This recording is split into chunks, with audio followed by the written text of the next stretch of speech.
sesuai request kalian semua. Uhikum tahiyatan islamiyah, tahiyatan mubarakah, tahiyatan ahli jannah. Assalamualaikum warahmatullahi wabarakatuh. Waalaikumsalam warahmatullahi wabarakatuh. Alhamdulillah, alhamdulillah fattahil alim alladhi arsyada man istafahu min ibadihi lit-ta'allum wa ta'lim wa ja'ala al-'ilma sababan najati wal fawzi bi zulfa 'inda malikil 'azim yahdi ila sabili ghafurur rahim. Allahumma salli ala sayyidina Muhammad ala man arsalahu Allah hadiyan ila siratal mustaqim wa ala alihi wa sahbihi wa man tabi'ahum bi maqamil 'azim amma ba'du. Alhamdulillah, kita sudah berkumpul di tempat ini, di tempat yang penuh berkah ini, di tempat yang penuh rahmat ini. Dan juga yang kita hormati para orang tua kita yang ada di Citra Niaga, khususnya ketua kita Pak Haji Warsono. Di sini ada bendaharanya Pak Haji Bahrani dan juga para ustadz-ustadznya. Di sini ada Ustadz Jayadi, ada Ustadz Sahri dan ada juga Ustadz Marzuki dan juga seluruh hadirin dan hadirat yang Masya Allah hari ini menyempatkan untuk hadir, padahal semuanya sama-sama sibuk. Mudah-mudahan berkat kita berkumpul di sini, Allah Subhanahu wa Ta'ala ampuni dosa kita. Allah Subhanahu wa Ta'ala panjangkan umur kita. Allah Subhanahu wa Ta'ala sehatkan badan kita. Allah Subhanahu wa Ta'ala lancarkan rezeki kita. Amin ya rabbal alamin. Dan terima kasih banyak buat yang sudah menyumbang. Ada yang nyumbang makanan, ada yang nyumbang minuman, ada yang nyumbang tenaga. Kita doakan mereka semua mudah-mudahan disehatkan badan, dipanjangkan umur, diberikan rezeki yang banyak. Mudah-mudahan anak-anak mereka menjadi anak yang soleh dan solehah. Amin ya rabbal alamin. Alhamdulillah, kita sudah berkumpul di tempat ini di acara pembukaan majelis Al-Mubarakah, yang mana insya Allah di majelis ini ilmunya Rasulullah Sallallahu Alaihi Wasallam diajarkan, warisannya Rasulullah Sallallahu Alaihi Wasallam diwariskan, peninggalannya Rasulullah Sallallahu Alaihi Wasallam didapatkan, seperti disebutkan di dalam kitab Sahih Bukhari hadis nomor 2884, mayyuridillahu bihi khairan yufaqihu fiddin. Siapa yang Allah inginkan untuknya kebaikan, maka Allah akan pahamkan dia di dalam agama. Allah akan pintarkan dia di dalam agama. Masya Allah. Jadi kita yang hadir di sini sudah termasuk orang yang diberi kebaikan oleh Allah Subhanahu wa Ta'ala. Jadi kita hadir di sini, niat kita bukan macam-macam. Niat kita cuma untuk mencari ridhonya Allah Subhanahu wa Ta'ala, cuma untuk mempelajari ilmunya Rasulullah Sallallahu Alaihi Wasallam. Nah, jangan kayak anak-anak zaman sekarang, Pak. Pak, tidur gak, Pak? Semangat gak, Pak? Jangan kayak anak-anak zaman sekarang hadir majelis, niatnya apa? Melihat perempuan. Innalillah. Yang di belakang ketawa itu. Oh, semangat ya, Bu. Ibunya disebut. Ada lagi yang hadir majelis, niatnya buat ketemuan. Jadi anak-anak zaman now ini, generasi Z lah. Kan generasi berapa? Generasi A, apa? Zaman sekarang ini generasi Z, lain lagi. Tapi kita berkumpul di tempat ini untuk menuntut ilmu, untuk mencari ridhonya Allah Subhanahu wa Ta'ala, untuk mencari berkahnya Rasulullah sallallahu alaihi wasallam, seperti disebutkan di dalam kitab Syarah Sahih Bukhari. Di situ menjelaskan tentang hadis yang tadi. Di sana beliau mengatakan fihi fadlul ulama ala sa'irin nas wa fihi fadlul fiqh ala sa'iril ulum li'annahu yaqudu ila khasyatillah. Yang mana hadis tersebut menjelaskan, kata beliau, hadis tadi menjelaskan betapa mulianya orang yang punya ilmu daripada seluruh manusia. Jadi seluruh manusia ini yang paling mulia adalah orang-orang yang mempunyai ilmu.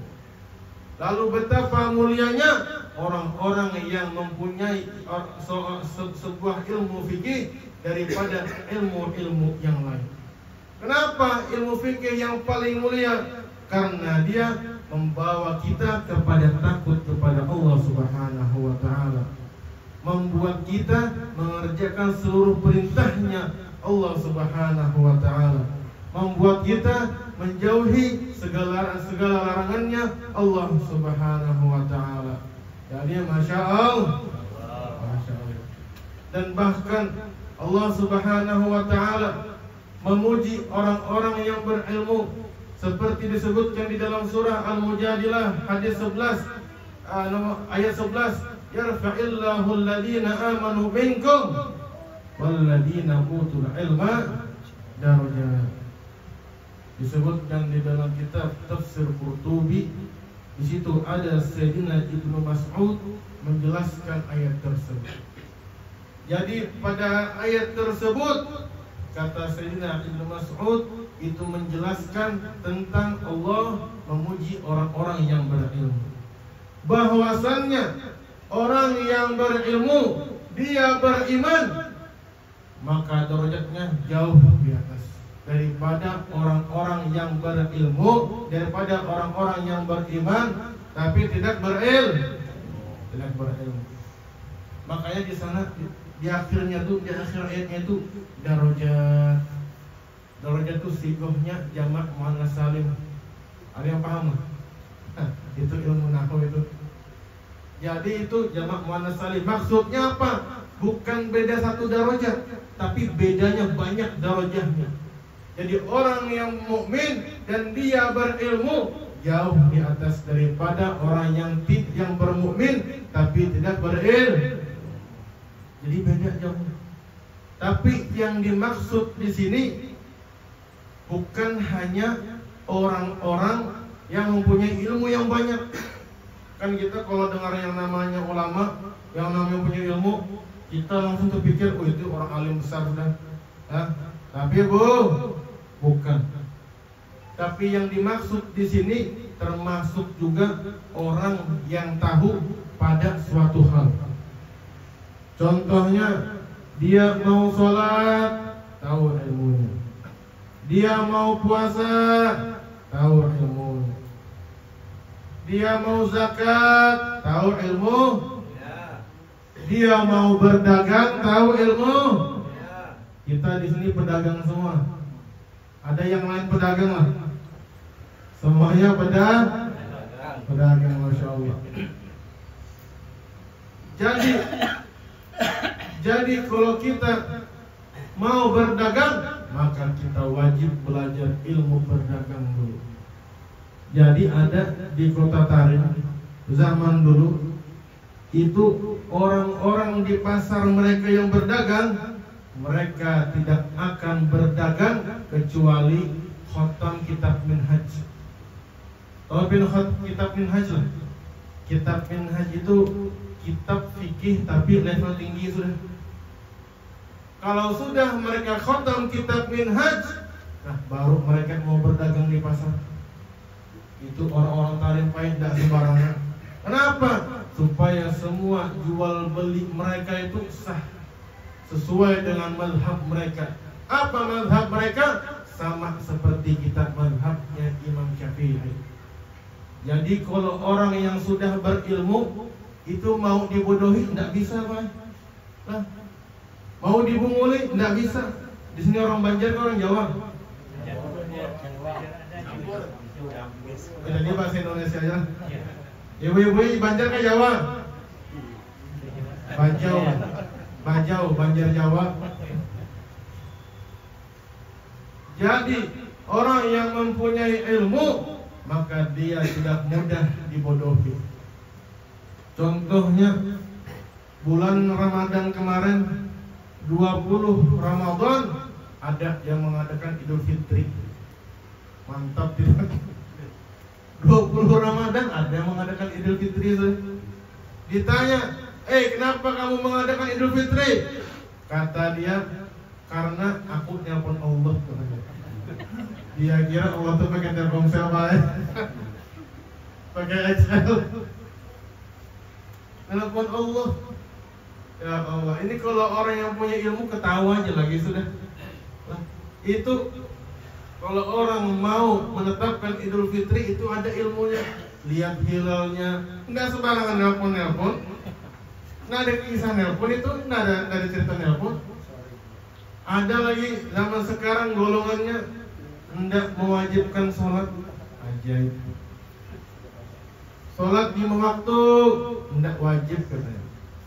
Rasulullah Sallallahu Alaihi Wasallam di tengah malam bangun sholat sampai kaki beliau bengkak. Bayangkan aja. Dikatakan, ya Rasulullah, sudah cukup ya Rasulullah, kaki sampean bengkak. Bukankah engkau termasuk orang yang sudah dijamin masuk surga? Bukankah engkau termasuk orang yang dijamin seluruh dosanya diampuni? Apa kata Rasulullah Sallallahu Alaihi Wasallam? Salahkah jika aku menjadi hamba yang bersyukur? Coba, luar biasanya Rasulullah memberikan kita pelajaran yang luar biasa. Ada lagi zaman sekarang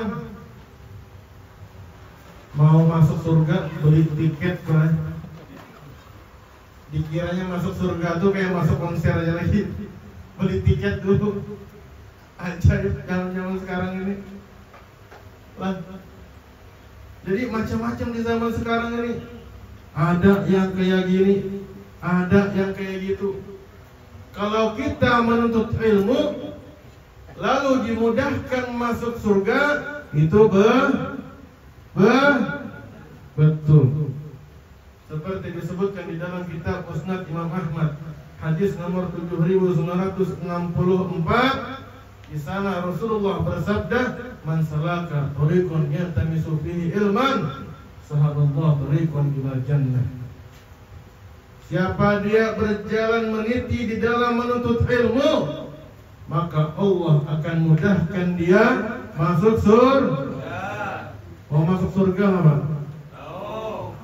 Atau tengah-tengahnya aja? Mengintip aja? Bisa aja gitu. Tidak, kita mau masuk surga semuanya tanpa hisab lah. Tapi masalahnya kita ini masyarakat Citra Niaga ini sudah tua-tua, tuha-tuha sudah. Ada yang umur 40, ada yang umur 50, tua-tua. Yang mudanya sedikit, coba hitungin yang mudanya berapa? Berapa Ndra? Sedikit aja kita yang muda-mudanya. Yang lainnya tua-tua sudah. Apakah ketika kita tua-tua sekarang kita terlambat dalam menuntut ilmu? Jawabannya tidak. Jadi orang yang menuntut ilmu di masa tua itu tidak terlambat. Sudah masa lalu, masa muda penuh dengan kemaksiatan, tinggalkan sudah, lupakan sudah. Masa muda kita penuh dengan kelalaian kepada Allah, lupakan sudah, dan tidak ada masalah lagi. Masa muda kita penuh dengan lupa dengan Rasulullah Sallallahu Alaihi Wasallam, sudah, lupakan sudah. Saatnya kita taubat, kita menuntut ilmu, lalu nanti kita mati dalam keadaan husnul khatimah. Husnul khatimah. Mau mati husnul khatimah? Mau. Tuntutlah ilmu. Kenapa? Karena ilmu nanti membawakan kamu ke surga. Karena ilmu kita ini ilmunya Rasulullah. Kita bersanad belajarnya, bukan belajar di YouTube. YouTube, ada lagi yang belajar di Instagram pakai googling macam-macam. Dan juga kita berkumpul di sini bukan cuma untuk menuntut ilmu, bukan. Tapi kita berkumpul di majelis ini juga untuk bersilaturahmi. Kenapa kita bersilaturahmi? Agar kita bersatu. Seperti kata pepatah, bersatu kita teguh. Paham semua sudah? Kan? Dan juga daripada faedahnya kita bersilaturahmi kayak gini, faedahnya kita bersilaturahmi kayak gini, itu rezeki kita dilancarkan. Seperti disebutkan di dalam kitab Sunan Abi Daud, hadis nomor 1443, man sarrahu ay yusada alaihi fi rizqihi wa yunsa'a alaihi fi atharihi falyasil rahim. Siapa dia senang diluaskan rezekinya, dipanjangkan umurnya, maka sambunglah tali silaturahmi. Ini lain saya yang cara lain. Ini sabdanya Rasulullah SAW. Cari lihat di kitab Sunan Abi Daud hadis nomor 1443. Ada di situ nanti hadisnya. Jadi orang yang suka menyambung tali silaturahmi itu dia berdagang, insya Allah murah rezekinya, banyak pelanggannya. Jadi insya Allah nanti kita minggu depan belajar lagi. Ini masya Allah orang tua kita ini semangat mereka menggebu-gebu membuat majelis di sini. Jadi kita patut menghargai mereka. Jadi niat kita hadir di majelis ini adalah untuk menuntut ilmu, sekalian kita bersilaturahmi. Nah, coba bayangkan, pedagang yang di belakang kenal sama yang di depan, yang di depan kenal sama yang di belakang, yang sebelah kanan kenal sama yang sebelah kiri, yang sebelah kiri kenal sama yang di sebelah kanan. Semuanya saling menghargai, semuanya saling mencintai, semuanya saling bersatu. Mudah-mudahan berkat kita berkumpul di tempat ini, Allah Subhanahu wa ta'ala ampuni dosa kita, dosa kedua orang tua kita, dosa keluarga kita. Allah satukan kita, Allah satukan kita, Allah satukan kita. Allahumma ja'alna minal ladzina yasma'una qawlan fayattabi'una ahsanahu. Wa sallallahu ala sayyidina Muhammadin wa ala alihi wa sahbihi wa sallam. Subhana rabbika rabbil izzati amma yasifun wa salamun alal mursalin walhamdulillahi rabbil